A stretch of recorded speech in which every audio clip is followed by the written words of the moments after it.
É com satisfação que junto vamos mais um pouco falar sobre a Palavra de Deus. Estou iniciando uma série de estudos bíblicos intitulado Graça e Salvação. Hoje iremos falar sobre como reconhecer uma mensagem, se ela é verdadeira ou não. Essa série agora é para todas as religiões. Geralmente os vídeos que eu fiz anterior era mais focado para adventistas do sétimo dia. Essa não, é para todas as pessoas, de todas as religiões. E vamos pedir o poder de Deus que possa nos iluminar, porque sem Cristo nada somos, sem o Espírito Santo nós não entendemos corretamente a palavra de Deus. Querido e amorável Pai, pedimos a presença do Teu Santo Espírito em nossos corações e que cada pessoa, ao ouvir essa mensagem, possa entender que ela é sua. Isso lhe pedimos e agradecemos em Teu santo nome. Amém. E será que não existe palestrantes, pastores, doutores falsos na minha igreja? Não, isso existe na igreja dos outros. Na minha igreja não existe palestrante falso. Será? Nós vemos que procurei na Bíblia, não vi em lugar nenhum dando certeza de que não existirão falsos líderes na igreja de Deus, por exemplo, na terra. Então, se mesmo na igreja de Deus existirão falsos profetas, falsos doutores, em todas as igrejas existirão falsos profetas. Agora, como saber se o que a pessoa está falando é correto ou não?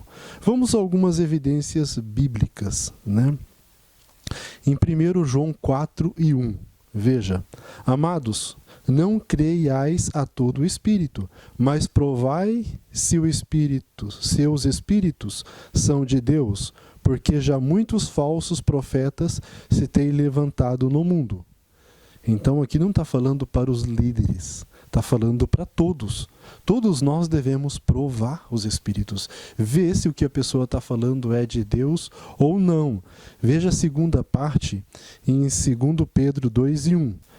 E também houve entre o povo falsos profetas, como entre vós haverá também falsos doutores, que introduzirão encobertamente heresias de perdição, e negarão o Senhor que os resgatou, trazendo sobre si mesmos repentina perdição. Nós vemos que haverá falsos doutores entre vós. Não é aí fora, é entre vós, é entre nós, não é fora. É muito bom a gente se adeter a esse detalhe, né? Agora, tenho que procurar o líder lá, o pastor, o doutor, né, para ver se o que o fulano falou é verdade ou não. Será que é esse o conselho que nós temos na Bíblia? Para sabermos se uma mensagem é certa ou não, devemos examinar as Escrituras. É lá que existe a definição, se é correto ou não. Veja em João 5:39. Examinais as Escrituras, porque vós cuidais ter nelas a vida eterna, e são elas que de mim testificam. Então devemos o quê? Examinar as Escrituras. São elas que testificam de Cristo. Veja, a Bíblia diz que não devemos crer em tudo, mas provar se o Espírito é verdade ou não. Nesse versículo, examinais as Escrituras, porque julgais ter nela a vida eterna, a gente encontra aí um princípio bíblico nele. Qual é o princípio? É o princípio de examinar nas Escrituras, na Bíblia, na Palavra de Deus, se o que está sendo falado é verdade ou não. A essência desse verso é isso. Princípios é a essência, é o tema principal, a essência de uma coisa que está sendo dita, que está sendo falado. Na Bíblia não é conhecido essa palavra princípios com esse significado como é hoje. E na Bíblia vai dizer o grande mandamento, cumprir exatamente a lei, né? Então, substituindo para uma linguagem moderna, qual é a essência dos mandamentos de Deus? O que é cumprir exatamente a lei? Qual o princípio que encontramos na lei de Deus? Né? E vamos ver em Tiago 2:8. Qual é o princípio da lei de Deus? Olha só. Todavia, se cumprirdes conforme a Escritura, a lei real, amarás a teu próximo como a ti mesmo bem fazeis. Então, uma essência da lei, um princípio, é amar o próximo como a ti mesmo. Certa vez um jovem perguntou a Cristo, né, qual é o maior dos mandamentos? Qual o maior dos mandamentos? Está em Mateus 22, 36 a 39. Mestre, qual é o grande mandamento na lei? E Jesus disse-lhes, amarás o Senhor teu Deus de todo o teu coração, de toda a tua alma e de todo o teu pensamento. Esse é o primeiro e grande mandamento. Poderia substituir, esse é o primeiro e grande princípios da Bíblia. O segundo é semelhante a esse, amarás a teu próximo como a ti mesmo. Essa ideia de grande mandamento, de princípio, ela é muito clara, principalmente no Novo Testamento. Se uma regra, um preceito, entra em confronto com esse princípio do amor, o que acontece, o que prevalece, o que é maior, é o princípio. Então, por isso que quando uma pessoa cai doente no dia de sábado, nós não devemos trabalhar aos sábados, é o dia deixado por Deus para santificar. Mas quando uma pessoa cai doente, aí o que acontece? Nós devemos curá-la. Nós devemos ali cuidar daquela pessoa. Devemos fazer tudo o necessário para que aquela pessoa seja curada. Então, isso é o que? É uma prova de que quando um preceito entra em confronto com o princípio é maior do que o preceito. Em todos os vídeos que eu fiz e que estou fazendo, né, que vamos fazer, vai entrar em confronto com muitos mitos que existem hoje na sociedade. E algumas pessoas têm até me procurado e falou, Misael, o que você falou é tudo errado. Eu fico até feliz, já que a pessoa está afirmando que o que eu estou falando está errado, então vou aprender, né? Porque eu não quero ficar no erro, assim como você não quer se estar errado. Nós queremos o quê? Nós queremos estar do lado de Cristo, do lado correto. E aí eu pergunto, por favor, me mostre aonde eu errei, aonde está errado, né? Aí a pessoa pega e fala, eu nunca ouvi falar isso por nenhum pastor, nenhum doutor, né? Eu falo, mas aí acabou minha alegria. Eu vejo que, na verdade, é um preconceito, é um mito que a pessoa está tendo na cabeça. Então, se você vê, se você confrontar com o seu pensamento e ver que o que eu falei está diferente daquilo que você pense, por favor, não julgue precipitadamente, confirme com a Bíblia, com a palavra de Deus. E se de fato estiver diferente na Bíblia, aí sim, por favor, me fale, me corrija, né? E existem muitos mitos religiosos, muitos preconceitos que Satanás introduziu na mente das pessoas para que as pessoas não entendessem a verdade, para que as pessoas não crescessem. E um deles é a graça. Graça, na maioria das pessoas, é simplesmente um presente. Ah, eu recebi aquela graça, né? Aquele presente de Deus. Mas graça é muito mais do que presente. Hoje nós vamos dar início apenas a esse tema de graça, né? E pense no seguinte, na época de Noé, o que acontece? Os doutores ali, a Igreja de Deus, os descendentes de Sete, os pastores da época, né? Eles não acreditavam no dilúvio. Na época de Cristo, os sacerdotes, os doutores, os sacerdotes que são os pastores hoje também, entregaram Cristo para ser crucificado para os romanos. E olha que os judeus eram a Igreja de Cristo na época. Será que hoje vai ser diferente? Então, nem tudo que os pastores, que os doutores falam, serve como parâmetro. Parâmetro é a Bíblia, a palavra de Deus. Tenha sempre isso em mente para não ser enganado. Vamos ver agora em Romanos 6 e 14. Essa é a introdução do tema da graça. O conceito de graça não será terminado nesse vídeo, nós estamos apenas começando. Olha só, me acompanhe em Romanos 6 e 14.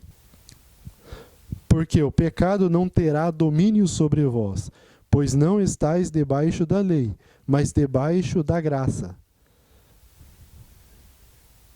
Veja, A graça nos livra do domínio do pecado. O que a graça faz? Nos livra do domínio do pecado. Então, se você se considera uma pessoa má, uma pessoa ruim, hoje eu tenho boas novas para você. A graça de Cristo te livra do domínio do pecado, te transforma em uma pessoa boa, em uma pessoa melhor, né? Então, a graça de Deus não é só dar um título para o céu, não. Ela também transforma. Como ela transforma? A gente vai ver nos outros vídeos. Em cada tema, cada estudo desse, eu irei apresentar uma citação de Ellen White. Muitos têm muito preconceito contra Ellen White, têm uma ideia precipitada sobre ela, mas eu não encontrei nada do que ela diz que contradiz a palavra de Deus. Muito pelo contrário, tudo o que ela diz torna a palavra de Deus mais acessível e mais clara para nós hoje do século XXI. Uma citação dela. Ela falando para Filemon. Olha o que o apóstolo Paulo, né, falou para Filemon. Ela comentando o que o apóstolo Paulo falou para Filemon. Que cada bom propósito e bom traço de caráter que ele possuía devia-o à graça de Cristo. Somente esta o torna diferente dos perversos e pecadores. A mesma graça pode transformar o mais vil criminoso num filho de Deus, útil obreiro no Evangelho. Então, uma graça transforma aquela pessoa mais vil, mais criminosa, em um obreiro útil para o Evangelho. Se você tem um filho que não tem cumprido as perspectivas, não se interessa muito pelas coisas de Deus, peça que a graça de Cristo o alcance, o transforme. Se você também, como eu, se considera que precisa transformar, estar cada dia mais semelhante a Cristo, peça que a graça de Cristo seja realidade em sua vida, o transforme. Não fique preso em suas ideias e em seus pecados. Lembre-se, a graça de Cristo nos livra do domínio do pecado. Pessoas que acreditam que somos fraquinhos, coitadinhos, né, caídos, e não tem como a gente parar de transgredir a lei de Deus. Não são crentes, são descrentes, descreem da graça de Cristo, né? E eu pergunto, meu amigo, se Jesus viesse hoje, será que você correria querendo abraçá-lo ou será que você se esconderia? Está preparado para a vinda de Cristo? Lucas 9:23. Se alguém quer vir após mim, negue-se a si mesmo, tome cada dia a sua cruz e siga-me. Negue-se os seus desejos. Se os seus desejos entram em confronto com a lei de Deus, com a palavra de Deus, esses desejos devem ser negados, né? E colocar a lei de Deus, o amor de Deus em primeiro lugar em sua vida. Negue-se a si mesmo. Deixe que a graça de Deus o transforme. E não use a graça de Deus como um presente que vai levar pessoas que não se submeteram à lei dele ao céu. Não caia nesse engano. Agradeço pela sua presença e até o nosso próximo estudo. São seus afazeres que te esqueces de Jesus, despreza o estudo e oração, ou estarias prontos e repletos de emoção, se tu hoje encontrares com Jesus. É real teu desejo de vê-lo voltar. Tu anseias por teu Salvador. São teus lábios louvor. És tua vida, amor. Queres mesmo ver Cristo voltar? Se Jesus viesse hoje, qual seria o teu sentir?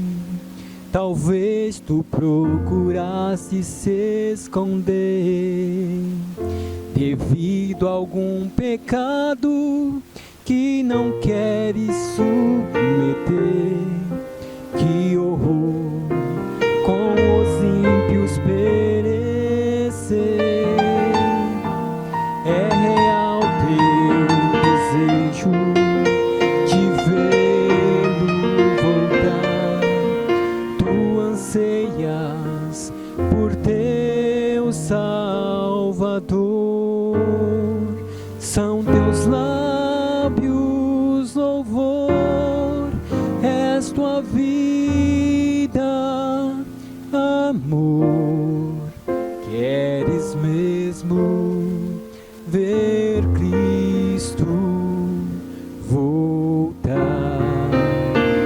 Queres mesmo ver Cristo